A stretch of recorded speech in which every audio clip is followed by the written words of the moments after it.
या इस lecture number 7 solid state का। ठीक है, इन द प्रीवियस लेक्चर हम लोगों ने आपका टाइप ऑफ क्रिस्टल सिस्टम वगैरह देख लिया था। ठीक है, और उसके बाद हमने थोड़ा सा आपको यूनिट सेल के बारे में भी जानकारी दे दी थी कि कौन कौन से यूनिट सेल होते हैं। तो हमने देखा था कौन कौन से यूनिट सेल होते हैं, बोलो। 7 तो क्रिस्टल सिस्टम हमने देख लिया था, और कितने यूनिट सेल हमने देख रहे थे? 4। ठीक है, कौन कौन? सिंपल यूनिट सेल या प्रिमिटिव, फिर हमने देखा था बॉडी सेंटर, फिर हमने देखा था फेस सेंटर, और एक हमने पढ़ा था इंड सेंटर। तो ये सब आई होप आपको याद होगा। ठीक है, तो चलिए नेक्स्ट आज हम लोग कंट्रीब्यूशन देखते हैं यूनिट सेल का। इन्हीं ये जो 4 आपको टाइप बताए हैं ना यूनिट सेल के, क्यूबिक यूनिट सेल के, उन्हीं का कंट्रीब्यूशन देखते हैं एटम्स का। ठीक है, तो चलिए स्टार्ट करते हैं। मैं लिखता हूँ एक हेडिंग, ठीक है, आप हमारे साथ साथ लिखते जाएंगे। कंट्रीब्यूशन ऑफ क्या बोल रहा हूं मैं? Of lattice point. Contribution of क्या बोल रहा हूं? Lattice point in a unit cell. ठीक है, या इसको हम लोग बोलते हैं कैलकुलेशन ऑफ यूनिट सेल भी बोल सकते हैं, या मैं इसको बोल सकता हूं कैलकुलेशन ऑफ क्या बेटा? Unit cell. Calculation of unit cell. ठीक है, और भी एक नाम से इसको लिख सकते हैं हम लोग, या कहीं पे आप देख सकते हैं अगर ऐसा लिखा हुआ है कि इफेक्टिव नंबर ऑफ एटम्स। कहाँ पे? एटम्स, यहीं पे लिख देता हूं, पर यूनिट सेल। ठीक है, मैंने लिखा है कि contribution of lattice point in a unit cell, या कैलकुलेशन ऑफ यूनिट सेल। किसी यूनिट सेल में किसी भी एक यूनिट सेल में कितना पॉइंट है लैटिस का, कैसे अरेंजमेंट है, उस बारे में हमें अभी देखना है। ठीक है, उसका कितना कंट्रीब्यूशन है वहां पे। अगर एक कॉर्नर पे कोई एटम रखा हुआ है तो उस पर्टिकुलर कॉर्नर वाले एटम का उस यूनिट सेल में कितना कंट्रीब्यूशन है, वो कितना पार्टिसिपेट कर रहा है उस यूनिट सेल में, ये सब हमें देखना है। या उसी को हम लोग बोलते हैं effective number of atoms per unit cell. ठीक है, तो चलो ये तो हो गया जो हमें पढ़ना है। ठीक है, ये हमें पढ़ना है। ठीक है, ये हेडिंग है हमारा। 3 टाइप से हेडिंग दिए जा सकते हैं इसके। ठीक है, तो फर्स्ट लिखते हैं हम लोग। फर्स्ट ले रहा हूं मैं प्रिमिटिव यूनिट सेल, या इसको हम लोग बोलते हैं सिंपल क्यूबिक यूनिट सेल, ये भी बोलते हैं हम लोग। ठीक है, क्लियर है? चलो, अब प्रिमिटिव यूनिट सेल है या सिंपल क्यूबिक यूनिट सेल है, तो मैंने आपको बताया था इन द प्रीवियस लेक्चर कि इसमें जो एटम होता है वो सिर्फ कहाँ होता है? कॉर्नर पे होता है। मैंने आपको प्रीवियस लेक्चर में एक चीज बता दिया था। चलिए अब देखते हैं। हर टाइम आपको इस टाइप के डायग्राम अरेंज करने ही होंगे, बनाने ही होंगे, तो आप प्रैक्टिस कर लीजिए। ठीक है, बनाने के लिए।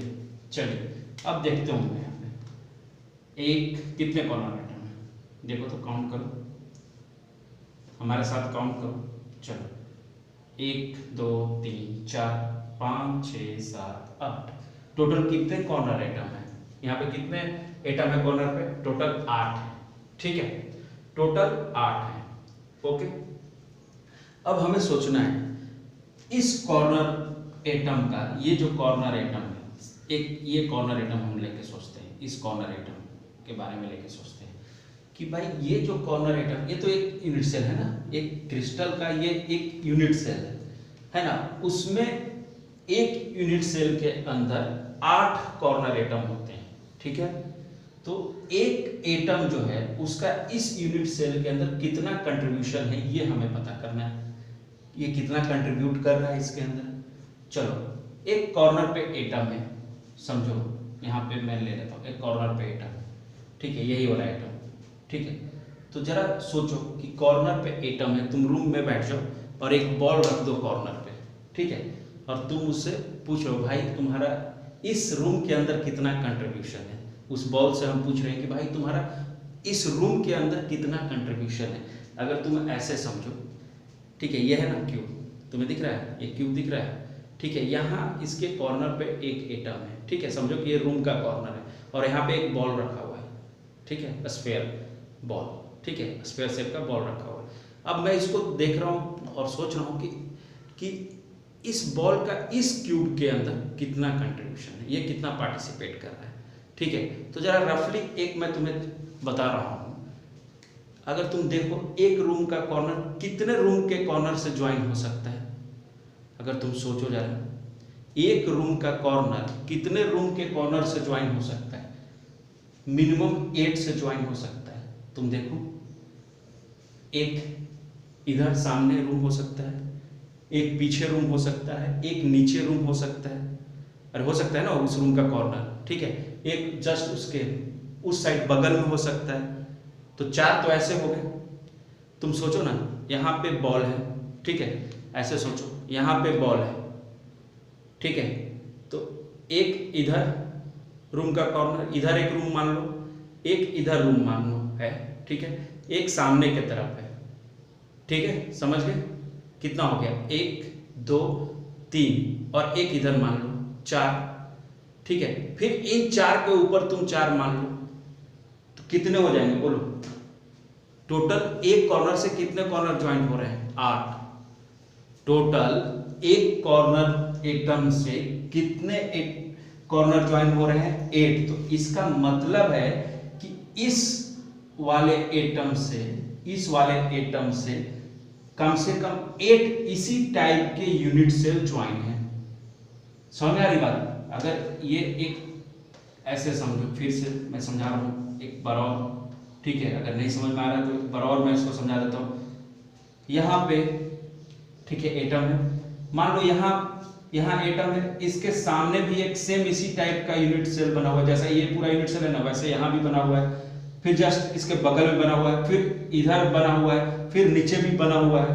तो टोटल तो एक लेयर में टोटल कितने हो गए, 4। तो जस्ट इसके ऊपर भी तो सेम उसी टाइप के बने होंगे। समझ में आ रही बात? इसके ऊपर भी तो इसी टाइप के सेम बने होंगे। क्लियर है ना बात? तो टोटल कितने होंगे, 4 नीचे और 4 ऊपर, तो टोटल कितने हो गए, 8। समझ में आ रही बात? टोटल 8 हो गए ना। तो इसका मतलब है कि एक जो यूनिट सेल में एक जो कॉर्नर एटम है, उसका उस यूनिट सेल में कितना कंट्रीब्यूशन है, 1/8। समझ में आ रही बात? कॉर्नर पे एटम रखा हुआ है, मैं हर रूम में 8 रूम में एक आदमी बैठा देता हूं और मैं पूछूंगा क्या वो कॉर्नर वाला जो बॉल है तुमको दिख रहा है, सबसे पूछूंगा पारा पारी, तो सब बोलेंगे हाँ यार हमारे में भी एक पार्ट दिख रहा है। ठीक है, कुछ पार्ट हमारे में भी दिख रहा है, कुछ पार्ट उसमें भी दिखेगा, जो सेकंड वाला आदमी है, थर्ड वाला आदमी है, फोर्थ वाला, फिफ्थ वाला, सिक्स्थ वाला, सेवेंथ वाला, 8 वाला, सब बोलेंगे कि हाँ हमारे भी रूम में बॉल का कुछ पार्ट नजर आ रहा है। इसका मतलब है कि एक कॉर्नर पे जो एटम रखा हुआ है ना, वो 8 क्यूब से क्या है आपका जुड़ा हुआ है। समझ में आ रहा है बात? एकदम क्लियर होना चाहिए। तो चलिए मैं लिख देता हूं यहाँ पे, चलिए मैं लिख देता हूं यहाँ पे, मैं क्या लिखूंगा बोलो, मैं एक स्टेटमेंट लिखता हूं, ठीक है, ध्यान देना, ठीक है। At any corners the effective contribution, ठीक है, ऑफ एन एटम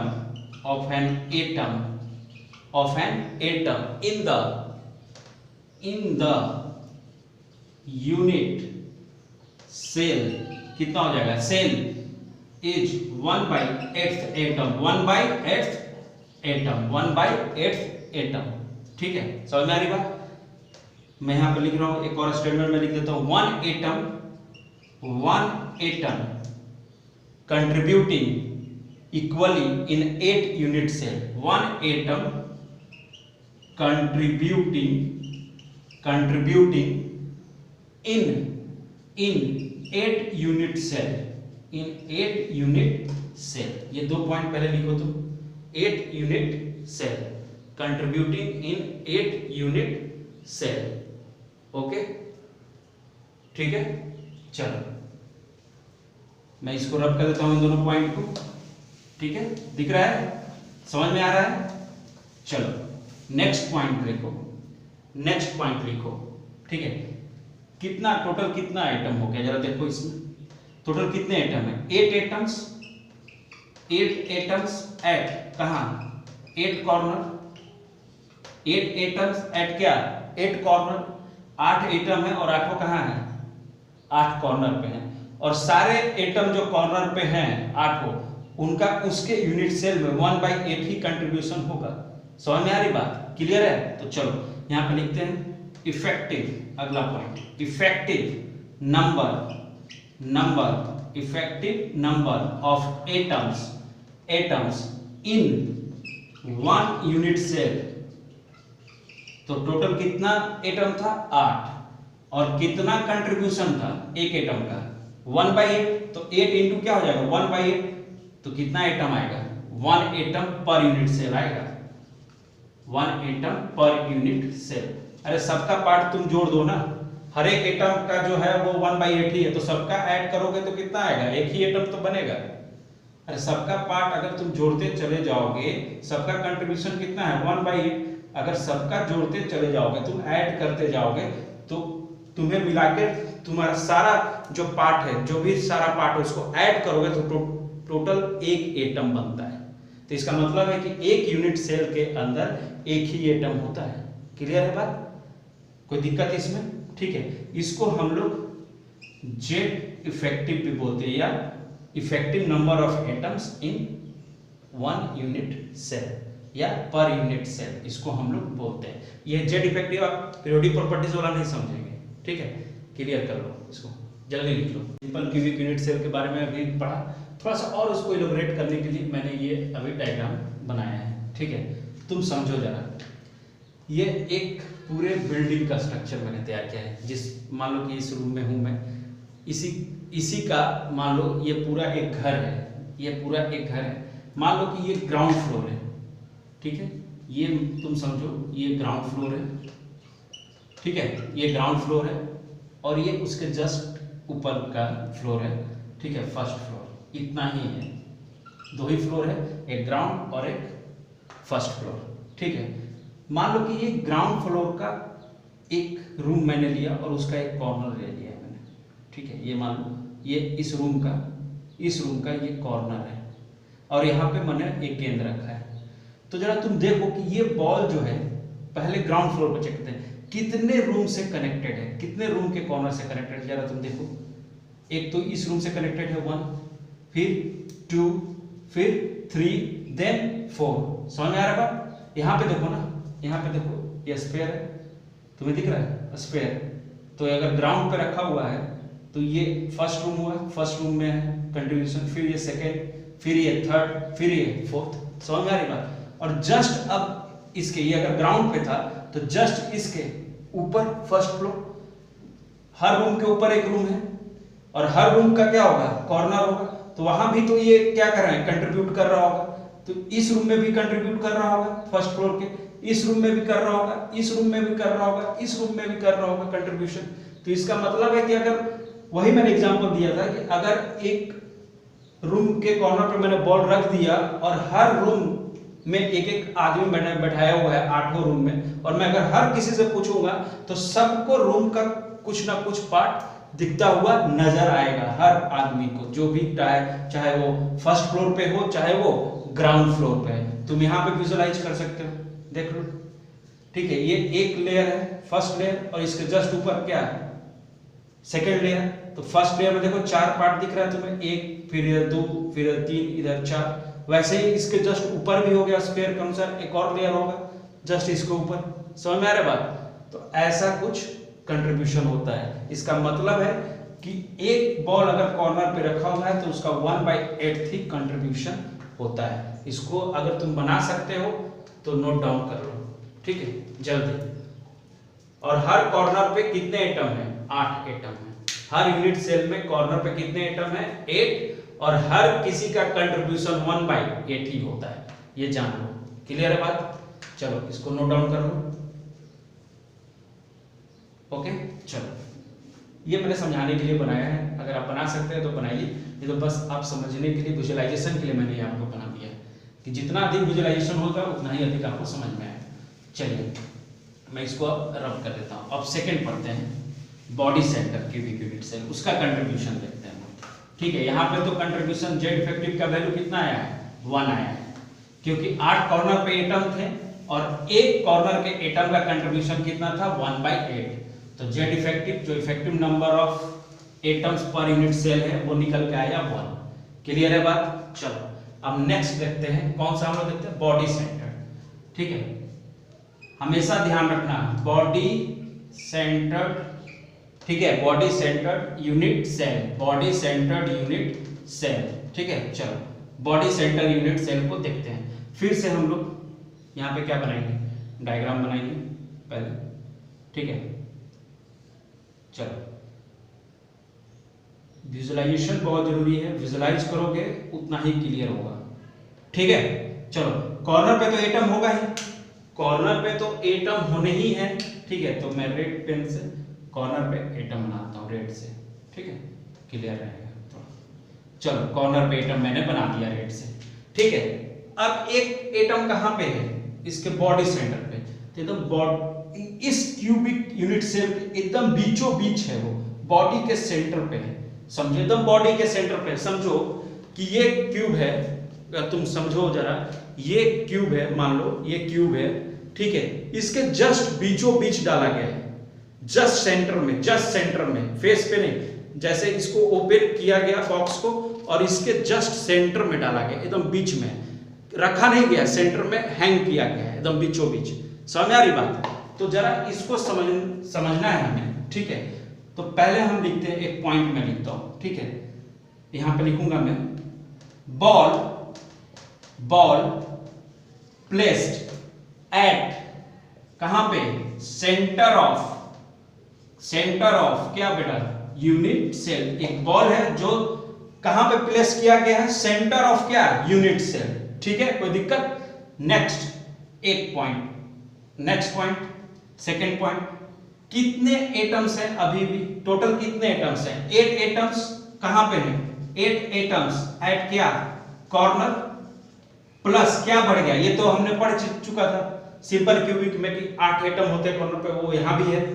प्लस में एक एटम बढ़ा है, वो कहां पे है बोलो, 1 एटम कहां पे है, 1 atom at body centre.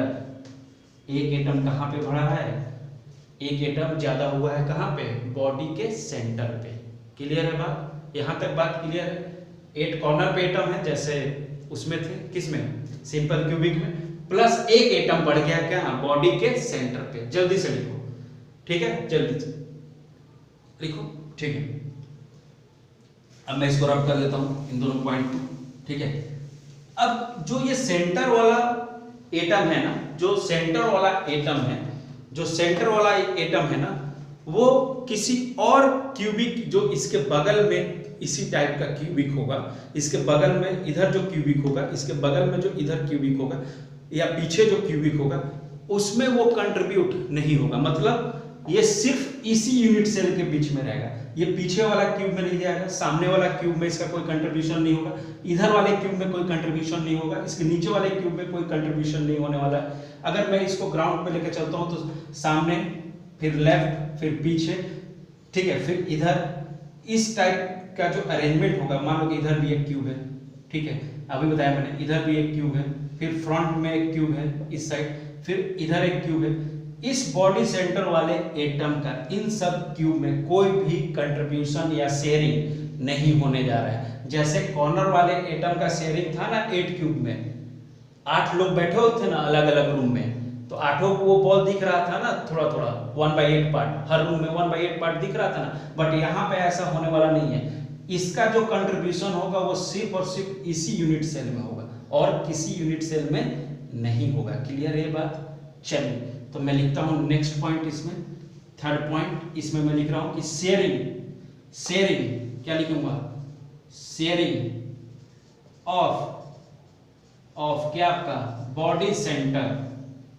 Atom equal to क्या, 1, क्योंकि वो किसी और क्यूब में शेयर हो ही नहीं रहा है, सिर्फ सिंपल एक क्यूब के अंदर ही है।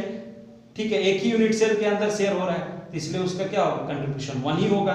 ठीक है, तो अब एक और पॉइंट लिख लेते हैं, शेयरिंग ऑफ क्या कॉर्नर एटम्स, कॉर्नर एटम्स कितना था 1/8, ये हम पढ़ चुके हैं, ये हम पिछले क्लास में पढ़ सॉरी अभी जस्ट पढ़ाया मैंने पिछला टॉपिक में, और अभी मैंने आपको बताया कि sharing of body centre in atom कितना होगा 1, तो टोटल कंट्रीब्यूशन कितना हो जाएगा इन अ यूनिट सेल, तो उसको निकाल लेते हैं, तो लिखेंगे टोटल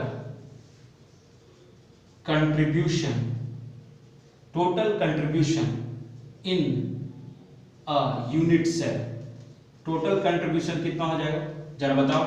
1/8 इंटू 8 ये किसके लिए था कॉर्नर के लिए, 1/8 इंटू 8 कॉर्नर के एटम के लिए, वो तो फिक्स है, प्लस 1 ही कंट्रीब्यूशन है ना बॉडी का, तो 1 इंटू क्या हो जाएगा 1 ही एटम है, तो कितना टोटल आ जाएगा बोलो 2। इसका मतलब है कि Z effective number of atoms in a unit cell किसके लिए बॉडी सेंटर के लिए कितना आएगा टोटल 2 आएगा, उससे ज्यादा नहीं आने वाला है। क्लियर है बात, जल्दी से उतार लो, तो उसके बाद मैं रब कर देता हूं, ठीक है। चलो नेक्स्ट हम लोग देखते हैं फेस सेंटर पे, ठीक है, यहां पे क्लियर हो गया। चलो अब हम लोग देखेंगे फेस सेंटर पे। बॉडी सेंटर पे जो कंट्रीब्यूशन होता है एटम का इन यूनिट सेल, अगर बॉडी सेंटर पे कोई एटम है तो सिर्फ उसी यूनिट सेल के अंदर होगा, वो अदर यूनिट सेल के अंदर शेयरिंग नहीं होगा। इस कारण से उसका इफेक्टिव नंबर जो आता है वो कितना आता है 2 आता है। 1/8 इंटू 8 किसके लिए था कॉर्नर एटम के लिए, प्लस 1 किसके लिए बॉडी सेंटर के लिए, क्योंकि वो किसी और में शेयर नहीं हो रहा है, ठीक है। नेक्स्ट है हमारा face centred unit cell, face centred unit cell, face centred unit cell. चलिए इसको समझना है, पहले हम लोग तो ये तो जान ले कि फेस में क्यूब के अंदर कितने फेस होते हैं, क्यूब में कितने फेस होते हैं, पहले ये तो क्लियर हो जाए, है ना। तो पहले हम कहां पे एटम रखेंगे, पहले मैं कॉर्नर पे रख दूंगा, ये हमेशा रहेगा हर अरेंजमेंट में, पहले कॉर्नर पे क्यूब के एटम आएंगे, ठीक है। उसके बाद इसमें कितने फेस हैं पहले वो मैं बता देता हूं। देखो एक क्यूब में कितने फेस होते हैं 6 फेस होते हैं, काउंट करते हैं। एक ये लेफ्ट वाला फेस, लेफ्ट फेस, ठीक है, सॉरी ये राइट फेस, फिर ये क्या है लेफ्ट फेस, ठीक है, ये बैक वाला फेस, ये बैक वाला फेस, ठीक है। एक और आइटम रख दो तो ये किसके लिए हो जाएगा टॉप फेस, ठीक है। ये यहाँ पे एक और आइटम रख दो तो ये बॉटम, और ये क्या हो जाएगा फ्रंट फेस। देखो तो कितना टोटल फेस हुआ, काउंट कर लो, 3 तो इधर ही दिख रहे हैं और 3 इधर, तो टोटल एक क्यूबिक यूनिट सेल के अंदर कितने फेस सेंटर एटम हो सकते हैं 6। टोटल कितने फेस सेंटर एटम हो सकते हैं 6 फेस सेंटर एटम हो सकते हैं। फेस सेंटर एटम कितने हो सकते हैं, एक क्यूबिक यूनिट सेल के अंदर 6 फेस सेंटर एटम हो सकते हैं, ठीक है। जल्दी से इसको आप जल्दी से नोट डाउन कर लो, ठीक है। चलो ये मैंने समझाने के लिए भी बताया, अभी कंट्रीब्यूशन इसका बताना बाकी है, ठीक है। तो चलो समझ गए कि 6 फेस सेंटर एटम होते हैं। तो चलो जरा अब देखते हैं, फिर से डायग्राम में बनाता हूं और कंट्रीब्यूशन देखता हूं कि अगर कोई एटम फेस पे रखा हुआ है तो उसका उस यूनिट सेल के अंदर कितना कंट्रीब्यूशन होगा, ठीक है। तो चलो देखते हैं। चलो ये बनाया मैंने ये बनाया, मैंने ये बनाया, सब कॉर्नर पे मैंने एटम रख दिए, कॉर्नर पे पहले एटम रखाएगा भाई, चलो रख दिया, है ना। अब एक फेस पे भी एटम रख देता हूं मैं कहां पे एक एटम रख देता हूं फेस पे। चलो मैंने इस फेस पे एक एटम रख दिया, ठीक है। पीछे वाले फेस पे मैंने एक एटम रख दिया। मान लो कि ये दीवार है, ठीक है, ये दीवार है, ये बोर्ड वाला दीवार दिख रहा है तुम्हें ना, ये बोर्ड वाला दीवार। मान लो कि ये बोर्ड जो है ये एटम है इस दीवार पे, ठीक है। बस समझो स्फेरिकल है, विजुअलाइज करो। ये जो दीवार है क्या ये पीछे जो कमरा है, इस कमरे के पीछे जो कमरा है क्या उससे शेयर नहीं है, अरे उससे भी तो ये शेयर्ड है ना, नहीं समझे। अगर इस दीवार पे कोई मैं एटम रखूंगा, अगर इस दीवार पे अगर मान लो कि ये दीवार है, ठीक है, ये दीवार है, ठीक है, ये वाला दीवार है समझो, और यहाँ पे एक एटम रखा हुआ है, तो क्या इस ये जो दीवार है, ये जो वॉल है, क्या ये पीछे वाले रूम से भी तो शेयरिंग होगा? इसका मतलब है कि अगर इस वाल के फेस पे जो एटम रखा होगा वो पीछे वाले वाल पे भी क्या होगा? शेयरिंग होगा। नहीं समझ में आ रहा है? समझो, यहां पे इस क्यूब के फेस पे एक एटम रखा है पीछे पीछे, ठीक है, समझ में आ रहा है? यहां पे रखा हुआ है, तो क्या ये जो फेस है, ये जो फेस है इस वाल पे रखा हुआ है, तो क्या इसके जस्ट पीछे भी तो शेयर हो रहा होगा ना? इसके अंदर वाले में भी तो शेयरिंग हो रहा होगा, ऐसे समझो, ठीक है, ऐसे विजुलाइज करो जरा। यहाँ पे बॉल रखा हुआ है इस फेस पे, तो क्या ये भी तो सेम वाल है ना? इसके पीछे भी तो ये सेम वाल है, तो यहाँ पे भी तो ये एटम यहाँ पे भी तो शेयर हो रहा है। इसका मतलब है कि फेस पे जो एटम रखे जाते हैं, जो फेस पे एटम रखे जाते हैं, जो फेस पे एटम रखे जाते हैं, अगर ये फेस है, यहाँ पे एटम रखा गया है, तो बीचों बीच सेंटर में एकदम फेस के, तो क्या यहाँ पे शेयरिंग नहीं हो रहा होगा? इसका यहाँ पे भी तो शेयरिंग हो रहा होगा, समझ में आ रही है? पीछे भी तो शेयरिंग हो रहा होगा, तो इसका मतलब है कि जो फेस पे एटम रखे जाते हैं उनका कंट्रीब्यूशन हाफ होता है, मतलब वो दो पार्ट में शेयर होते हैं। ये फ्रंट सामने वाले दीवार पे भी हो रहा है, और जो इस दीवार का बैक साइड में भी जो रूम है, ये एक दीवार है, इसके बैक में भी तो रूम है, तो उसमें भी ये एटम क्या हो रहा होगा? शेयर हो रहा होगा। ये क्लियर बात है? तो जो फेस सेंटर पे एटम रखा रहता है उसका कंट्रीब्यूशन कितना होता है? हाफ होता है। ये बात क्लियर करो, ठीक है? तो इसको लिखता हूं मैं, इसको लिख रहा हूं मैं, ठीक है? चलो मैं एक पॉइंट लिख रहा हूं, ध्यान देना, ठीक है? पॉइंट लिख रहा हूं, ध्यान देना, ठीक है? यहाँ पे ध्यान देना कि बॉल प्लेस्ड, बॉल कहाँ किया गया? Ball placed at centre of क्या? सेंटर ऑफ फेस, ठीक है? सेंटर ऑफ फेस, ठीक है? कहाँ प्लेस किया गया? सेंटर ऑफ फेस के, किसके? क्यूबिक यूनिट सेल के। Centre of face at cubic unit cell, उसके फेस पे प्लेस किया गया है, ठीक है? तो चलो जरा ध्यान देते हैं, ठीक है? अब इसके अंदर कितने कॉर्नर एटम्स हैं? कितने कॉर्नर एटम्स हैं? 8 कॉर्नर एटम्स हैं, इसमें लिखूंगा 8 कॉर्नर एटम्स, 8 कॉर्नर एटम्स हैं, प्लस कितने फेस हैं? 6 एटम एट क्या? बोलो, फेस सेंटर। क्लियर है? 8 कॉर्नर एटम है प्लस 6 एटम एट क्या? Face centre. जल्दी से नोट डाउन करो, जल्दी से नोट डाउन करो, ठीक है? इसको रब कर दो मैं, इस दोनों पॉइंट को, ठीक है? थर्ड पॉइंट में मैं इसमें लिख रहा हूं कंट्रीब्यूशन, मैं लिख रहा हूं कंट्रीब्यूशन। कंट्रीब्यूट कितना कर रहा है? तो कंट्रीब्यूशन ऑफ क्या लिख रहा हूं? Corner atom. पहले कंट्रीब्यूशन ऑफ कॉर्नर एटम क्या लिखूंगा? बोलो, 1/8 होता है कॉर्नर का, तो ठीक है, ये पहले से पढ़ते आ रहे हैं हम लोग। अब कंट्रीब्यूशन किसका मैं लिखूंगा? Contribution of face centre atom, अभी बताया मैंने कितना होता है? हाफ। टोटल फेस पे कितने एटम है? 6। एक क्यूबिक में टोटल फेस सेंटर कितने होते हैं? 6, मतलब 6 बॉल फेस पे रखे जा सकते हैं, ठीक है? और एक बॉल का कंट्रीब्यूशन कितना होता है एक यूनिट सेल के अंदर? हाफ, क्योंकि एक वाल क्यूब का 2 क्यूब में शेयर होता है, ठीक है? इधर भी एक क्यूब होगा ना, इधर भी तो एक क्यूब होगा, तो ये जो वाल है ये इस क्यूब में भी तो शेयर है, समझ में आ रही बात? तो यहाँ पे जो एटम रखा होगा वो इसमें भी तो होगा हाफ, हाफ इधर इस क्यूब में और हाफ इस क्यूब में, समझ में आ रही बात? क्लियर है बात? तो वही मैंने बताया कि contribution of face centre atom equal to क्या? हाफ। अब टोटल देख लेते हैं, इफेक्टिव नंबर ऑफ एटम्स, तो इसको मैं इस दोनों पॉइंट को हटा दे रहा हूं। समझ में आ रहा है बेटा सबको? एकदम क्लियर होना चाहिए, ठीक है? चलिए अब मैं दिख रहा हूं next point, effective number of atoms. कहां?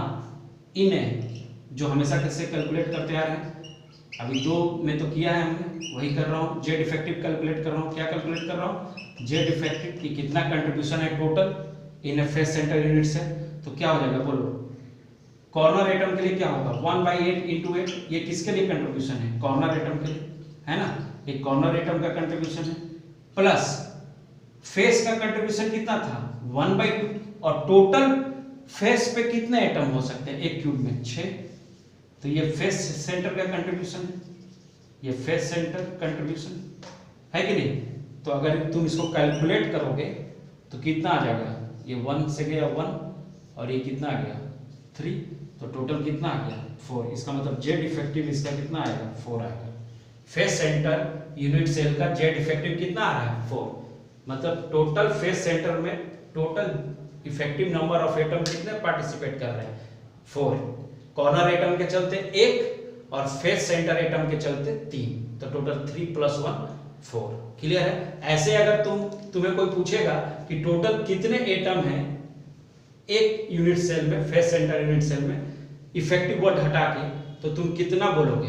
8 + 6 कितना? 14। इफेक्टिव वर्ड अगर हटा दें और सिर्फ हम ये पूछे कि number of atom in a face centre unit cell, तो तुम क्या बोलोगे?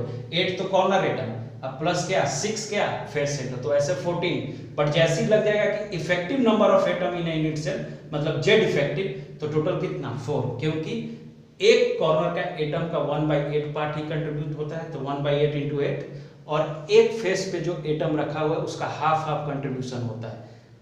ठीक है ना?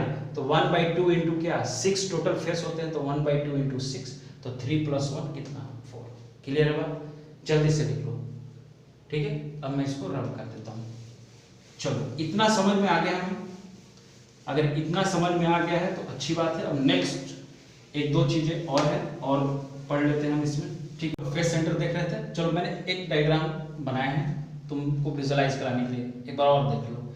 देखो, ये मैंने एक ट्यूब का लेयर ले लिया है ऊपर का, समझो। ठीक है, यहाँ पे देखो ये एक एटम है, स्फेयर है, डाला हुआ है। ठीक है, तुम अगर इसको विजुअलाइज करो तो ये एक पार्ट ऊपर में है और एक पार्ट कहाँ पे है? हॉलो जो है, जो खाली स्थान, इसके नीचे जो खाली स्थान जहाँ पे मैंने पूरा क्यूब नहीं बनाया है उसके नीचे वाले में है। कहने का मतलब है कि अगर ये इसको मैं यहाँ पे ले लूँ, अगर ये वाल है, ठीक है, और ये वाल अगर इस रूम के साथ भी शेयर किया गया है और इस रूम के साथ भी शेयर किया गया है, तो ये जो स्फेरिकल बॉल है ये आपका इस रूम में भी शेयर है आधा और आधा इस रूम में शेयर है, मतलब फेस 1 में भी शेयर है और फेस 2 में भी शेयर है। तो आप ये डायग्राम भी समझने के लिए बना सकते हैं। ठीक है, क्लियर है? तो कोई दिक्कत? इफेक्टिव नंबर कितना होता है? जेड इफेक्टिव कितना होता है? फॉर फेस सेंटर कितना होता है जेड इफेक्टिव? बोलो 4 होता है। टोटल कितना होता है? 4 होता है। टोटल जेड इफेक्टिव कितना होता है? 4 होता है। कैसे 4 आया था? मैं रिकैप कर दे रहा हूँ। कैसे 4 आया था? तो हमने निकाला था कि 1/8 × 8 क्या कॉर्नर एटम्स का कंट्रीब्यूशन प्लस हाफ, अभी दिखाया हाफ होता है शेयरिंग, और कितने फेस पे सेंटर एटम होते हैं एक क्यूब में? 6। तो टोटल कितना हो गया? 4। समझ में आ गया? Total 4 Z effective. क्लियर है बात? चलो, अब मैं इसको रब कर देता हूँ। अब नेक्स्ट देखते हैं हम लोग। ठीक है, नेक्स्ट हम लोग देखेंगे इन सेंटर्ड या अल्टरनेट, जो मैंने पिछले क्लास में आपको बताया भी था। अल्टरनेट एटम जब अरेंज होते हैं फेस पे, ठीक है, तो हम लोग लिखेंगे end centred unit cell. End centred unit cell, या इसको हम लोग लिख सकते हैं क्या? Alternate face centre unit cell. Alternate भी होता है। ठीक है, चलो मैं इसका एक डायग्राम बनाता हूं, क्लियर रखो। चलिए, ये बनाया मैंने, इसको ऐड कर दो इससे, इसको इससे, इसको इससे, इसको इससे। ठीक है, अब जरा देखो तुम कॉर्नर्स पे क्या, तो कॉर्नर्स पे पहले एटम अरेंज करो। पहले कॉर्नर्स पे एटम अरेंज कर लो। यहाँ भी कॉर्नर्स पे पहले एटम होंगे, अरेंज कर लिया मैंने। ठीक है, और एटम कहाँ पे अरेंज होंगे? Alternate face. मान लो कि ये फेस 1 है, ये बैक वाला फेस है, ये फेस 1 है। जो जस्ट इसके नीचे क्या है? बॉटम वाला है। बॉटम वाले को छोड़ के जस्ट फ्रंट वाले पे एक एटम रखा हुआ है, ये फ्रंट वाले पे है, तो ये क्या कहलाया? फेस 2। मैंने अल्टरनेट एटम का अरेंजमेंट है, ये पिछले क्लास में भी मैंने बता दिया था, अल्टरनेट है। ठीक है, तो टोटल कितने एक क्यूब में टोटल अल्टरनेट कितने हो सकते हैं एटम? दो ही हो सकते हैं ना। तो अगर इसको मैं, ठीक है, ball placed at alternate face centre of क्या, यूनिट सेल।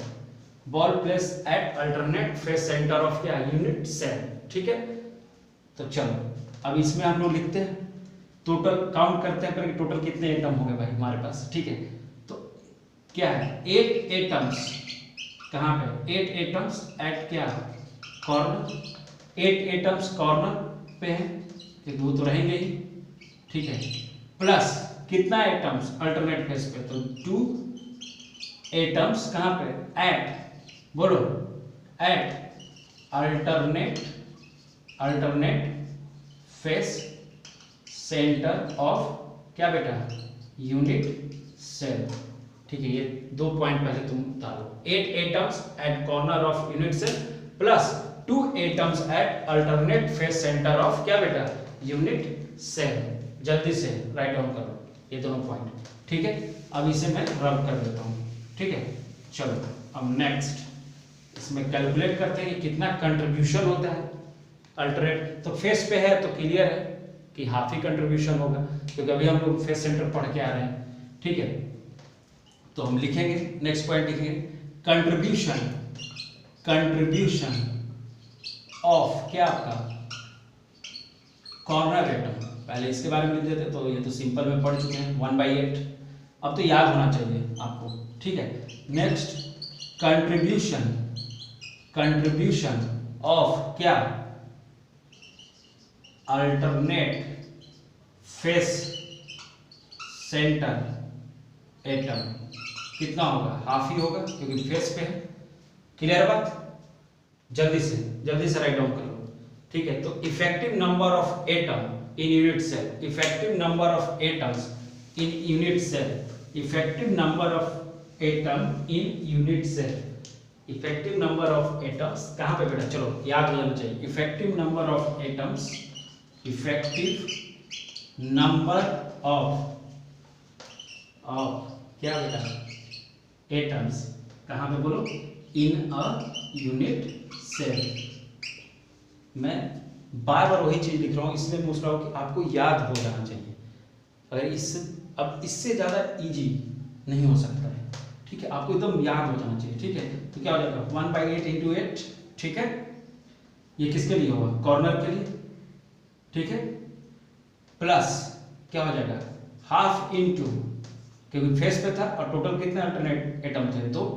तो अगर इसका कंट्रीब्यूशन देखोगे तो कितना आ जाएगा, बोलो कितना आ जाएगा, बोलो 2। इसका मतलब है कि इसका जेड इफेक्टिव कितना आ रहा है, इफेक्टिव नंबर ऑफ एटम्स बोलिए या जेड इफेक्टिव बोलिए या total number of atom in unit cell बोलिए, कितना आ रहा है यूनिट सेंटर के लिए, 2 ही आ रहा है। क्लियर है बात, चलिए नोट डाउन कर लीजिए। ठीक है, नोट डाउन कर लीजिए। ठीक है,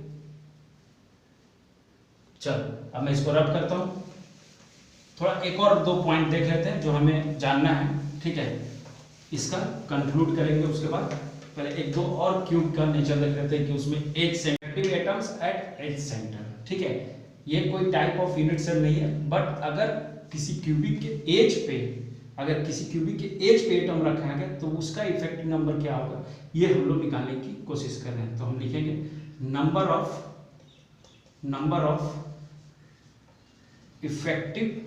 effective atoms, number of effective atoms at the कहाँ पे, एट द एज सेंटर। ठीक है, चलो एज सेंटर पे फिर से हम लोग क्यूब बनाते हैं।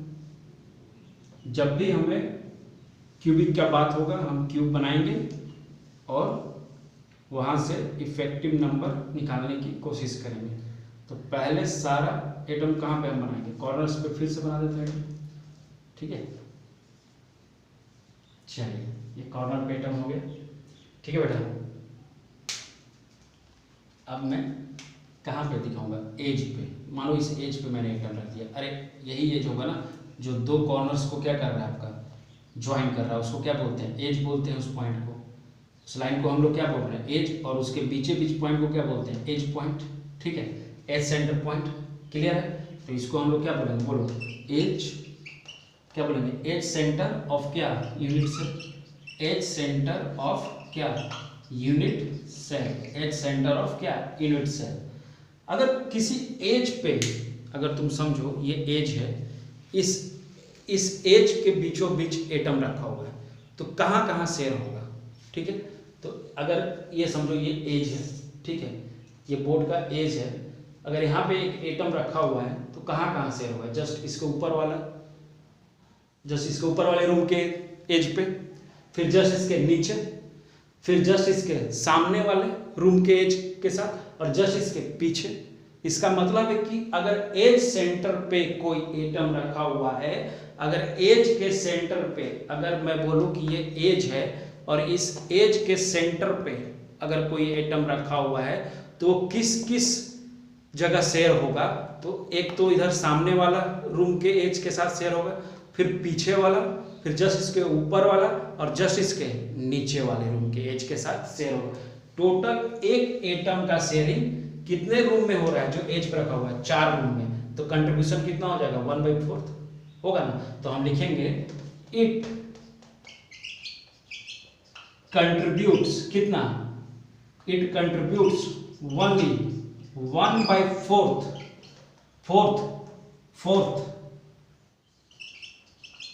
कंट्रीब्यूशन इन यूनिट सेल, एक यूनिट सेल के अंदर, इसका अपने यूनिट सेल के अंदर 1/4 ही कंट्रीब्यूशन है, बाकी वो 4 यूनिट सेल के साथ बटा हुआ है, ठीक है, क्लियर है बात। चलिए अब नेक्स्ट पॉइंट इसमें लिखते हैं। तो टोटल कितने एज होते हैं, अगर कोई तुमसे पूछ ले कि टोटल कितने एज हैं एक क्यूब में, तो कितने होते हैं पता है, 12। तुम काउंट कर लो, यहाँ पे 1 हो गया, ये 2, ये 3, ये 4 ऊपर, 4 नीचे एज सेंटर, फिर ये जो लाइन है 4, ये भी तो लाइन है ना, तो कितना हो गया, 4 ऊपर 4 नीचे 8, फिर यहाँ पे पीछे 2, तो 8 2 10, और सामने 2 लाइन 2 12, तो टोटल 12 एज सेंटर हैं। तो इसका मतलब है कंट्रीब्यूशन ऑफ, अब फिर से लिख रहा हूँ वही लाइन जो हमेशा लिखते हूँ, कंट्रीब्यूशन ऑफ क्या, contribution of corner atom equal to कितना, 1/8। ये तो हमेशा लिख रहा हूँ मैं, ये दोनों पॉइंट आप लिखिए, ये दोनों पॉइंट लिखिए, टोटल 3 पॉइंट है, तीनों पॉइंट उतार लीजिए जल्दी। मैं इसको रब कर रहा हूँ, कंट्रीब्यूशन ऑफ कॉर्नर एटम 1/8 लिख चुके हैं। अब हम लिखेंगे contribution of edge centre atom, तो मैं लिखूंगा contribution of next point, contribution of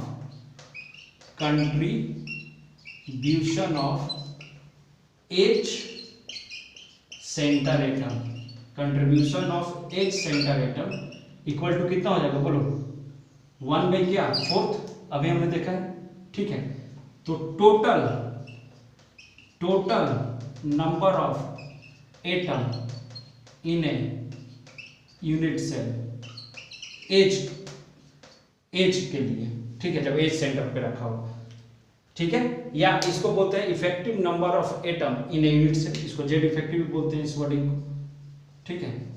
कितना हो जाएगा बोलो, अब रखते हैं यहाँ पे 1/4, कितना टोटल एज है 12, प्लस कॉर्नर का कितना कंट्रीब्यूशन था 1/8 इंटू क्या 8, अगर तुम इसको कैलकुलेट करोगे तो ये 3 से ये 1 से, तो टोटल जेड इफेक्टिव इसका कितना आ गया बोलो 4।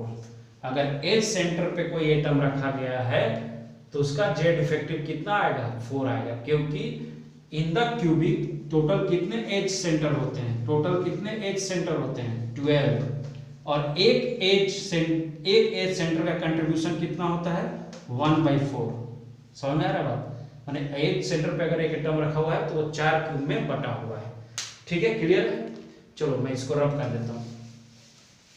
अगर अल्टरनेट एज सेंटर की बात किया जाए, अल्टरनेट अगर कोई पूछ ले तुमसे कि अल्टरनेट कितना होता है एज सेंटर, तो 4 होता है। अगर अल्टरनेट एज सेंटर अरेंज करने की बात हो तो टोटल कितने होते हैं 4 होते हैं, ठीक है, क्लियर है बात। टोटल अल्टरनेट एज सेंटर की अगर बात करें कोई, ठीक है, यहाँ पे हटा दो number of effective atom at the, क्या लिखो अल्टरनेट एज सेंटर, मैं एक एक चीज क्लियर कर दे रहा हूँ, एज सेंटर, ठीक है। तो यहाँ पे टोटल कितने अल्टरनेट एज सेंटर एटम हो सकते हैं, बोलो टोटल कितने अल्टरनेट एज सेंटर एटम हो सकते हैं, कितने हो सकते हैं बोलो। एक यहाँ पे, एक यहाँ पे, एक यहाँ पे, एक यहाँ पे, टोटल एक क्यूब में अल्टरनेट एज सेंटर 4 हो सकते हैं, ठीक है। समझ में आ रही बात।